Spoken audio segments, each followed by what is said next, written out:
Hi, I'm Ben Repond. Welcome to my YouTube broadcast. Today is February 7, 2024.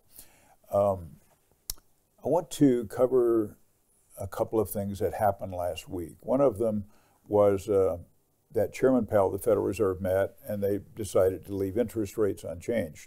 There were some people who were thinking that they were going to raise them, and probably not many who thought they would cut them.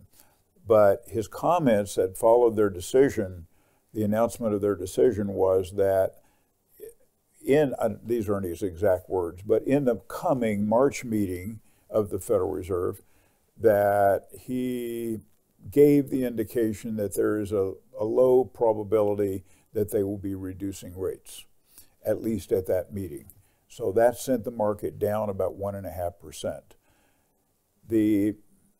Following that, the next day or two following that, there was an announcement that the jobs report was very favorable, and more jobs were added than were expected.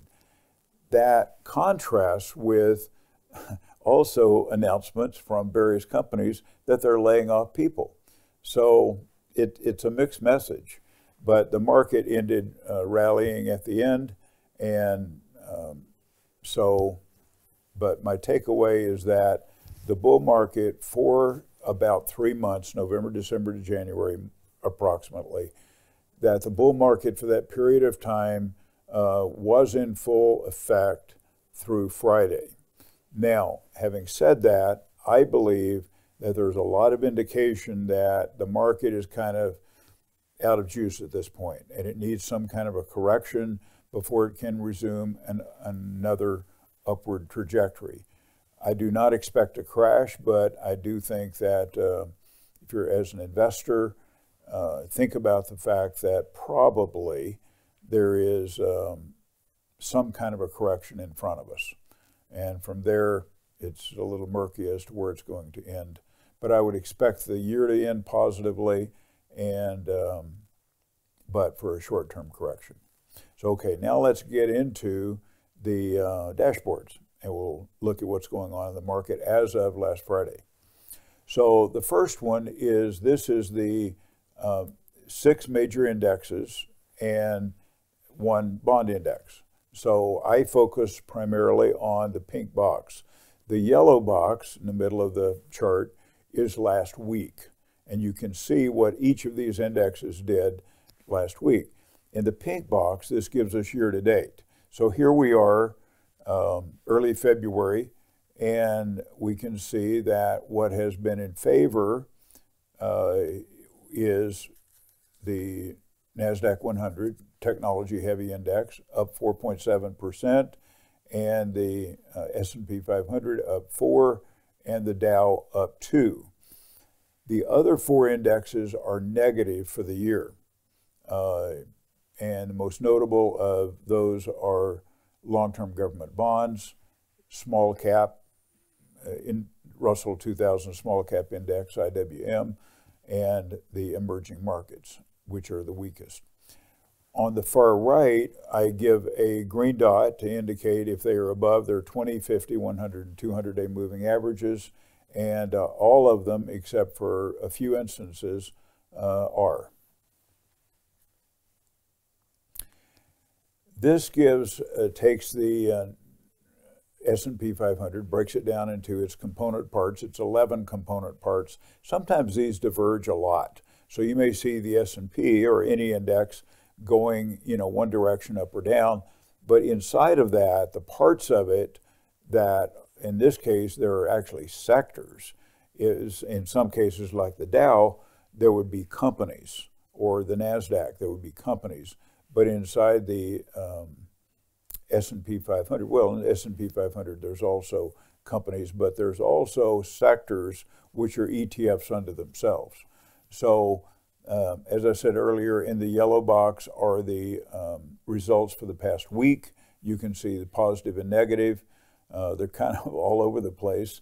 But then in the pink box, what you'll see is year to date. So it gives us more of a full month view or 5-week view of what's going on. Of the 11, 7 of them are positive, 5 of them are negative. The most positive was technology, healthcare, financials, consumer staples, telecommunication, and industrials. The others are, as you can see, are all negative, then the most negative being real estate. Last week I covered commercial real estate, which is starting to become a disaster. And that's probably showing up here in the real estate index, which is mostly comprised of real estate companies and real estate investment trusts. To the right, you can see the green dots or red dots. Green dots meaning they're above the 20, 50, 100, and 200-day moving averages, going left to right. And there are 5 instances where they are negative below those moving averages. The net effect of last week with the S&P 500 was, even though there were some negative instances, the net effect was positive. So the line that you see that crosses through the 20-period moving average, the black arrow points to it, again, went up. So we have from late October, we have a trajectory which is extremely positive for the S&P 500. So when you look at that over time, as I said earlier, I think it is ready for some kind of a pullback, not a crash. It may not even go below its 20-period moving average. I don't know. But I would say this is getting up into nosebleed territory for sure. So yeah, you see from October to present through last Friday, definitely a solid upward trajectory. Now, when I do a relative strength chart and I take the parts of the growth part of the S&P and the value part of the S&P, growth being more technology-oriented companies and value being more profit-oriented companies, healthcare, financials, industrials, etc. When this goes up, it favors growth companies, typically more technology-oriented companies. When it goes down, it favors the value companies, and there have been plenty of opportunities for each of those. You can see from October to about the 1st of January, so about a 3-month period, value was clearly in favor. On about the 1st of January, things shifted and growth came into favor. So I showed the long-term trajectory of growth, the emphasis on growth being from the beginning of 2023. With the black arrow, you clearly see it's an upward trajectory. But then I put a red arrow to show you the trajectory, the short-term trajectory of the last month or so of growth-oriented stocks. Interestingly, not exactly the same, but it's similar when you look at the large companies, SPY, the largest 500 companies in the stock market, so the S&P 500, SPY, divided by the value companies, IWM, Russell 2000, you can see kind of the same thing, an upward trajectory, and this one goes from March to present, and the short-term trajectory, which is late December, sometime in December, to present, and you can see that short-term trajectory is also up, but up more steeply, again favoring large companies over small companies. The government bond is not a relative strength chart. This is an absolute chart. So the 20-year government bond ETF, TLT, has a long-term trajectory which is down. Why is that? Because over that period of time, interest rates have gone up, and they tend to move in an inverse relationship. But yes, interest rates have fallen recently, and you see that to the far right of the chart. You see where the bond prices went up. Where kind of when you look at the point in my arrow and going down, you can see interest rates bond prices clearly went up because interest rates went down. But again, you capture from October to present, you can see there's a little bit of both.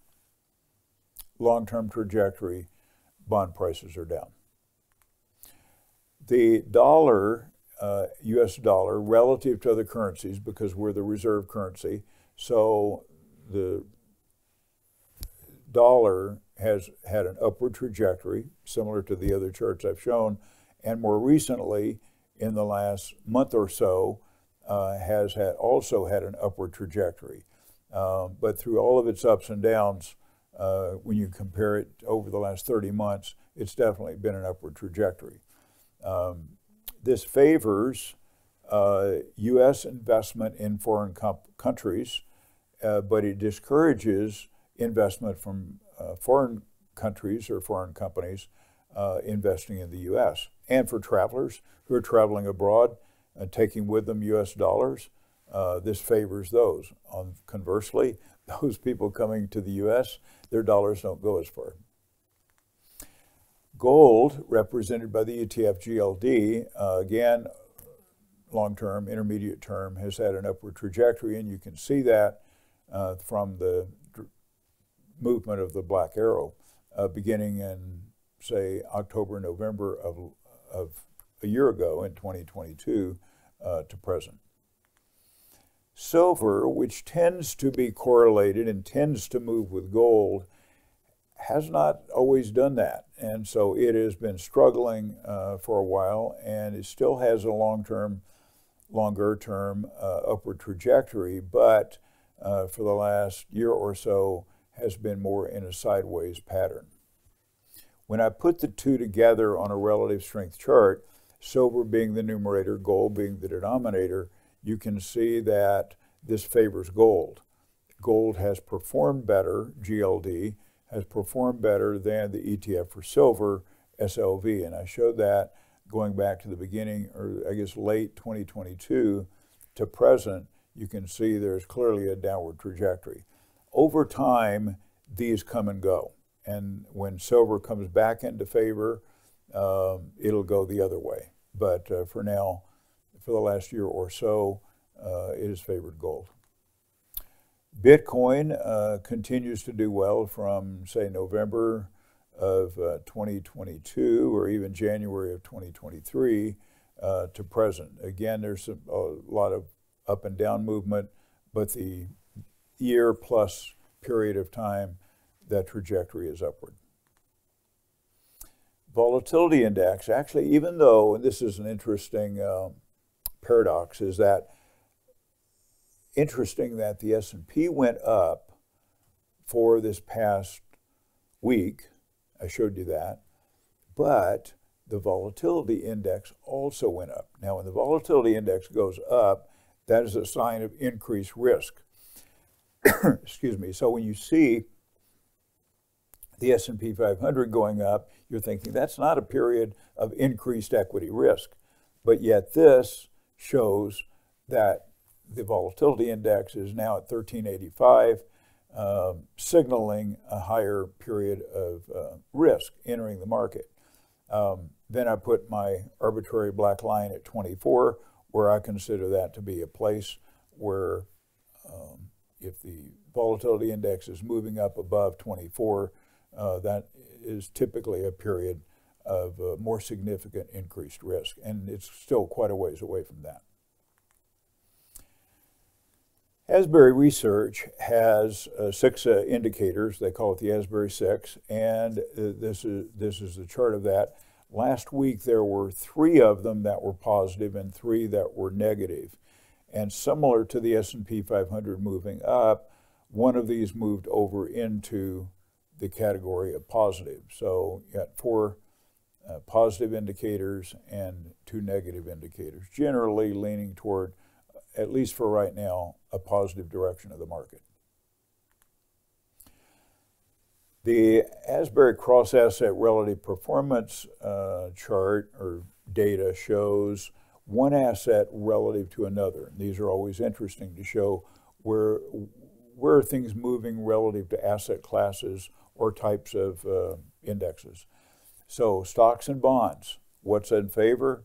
Stocks. Stocks are going up relative to bonds. Bonds, as I showed you, have been going down, and this tracks the period of time of the last week, month, and quarter. Those are the 3 columns to the right.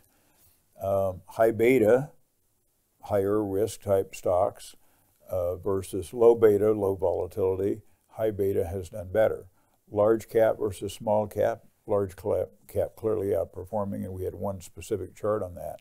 The broad market, the S&P 500 relative to the blue chips, the Dow, clearly has done better. Technology relative to the broad market has done better. And growth over value has done better. When we go back to last year, as I showed you in that one chart, the growth value chart, value did much better for October, November, December, and then it switched. So at this point, looking at those three time periods, growth has outperformed. And the U.S. is stronger than the emerging markets and the developed markets in all three time periods. The corporate bonds are doing better than the high yield bonds, junk bonds, and the long-term bonds are doing better than the short-term bonds. Okay, there are no green boxes here because the U.S. dominates the last month and the last quarter. The U.S. is ahead of every country and every region of the world in the stock market. So I'm not talking about the economy.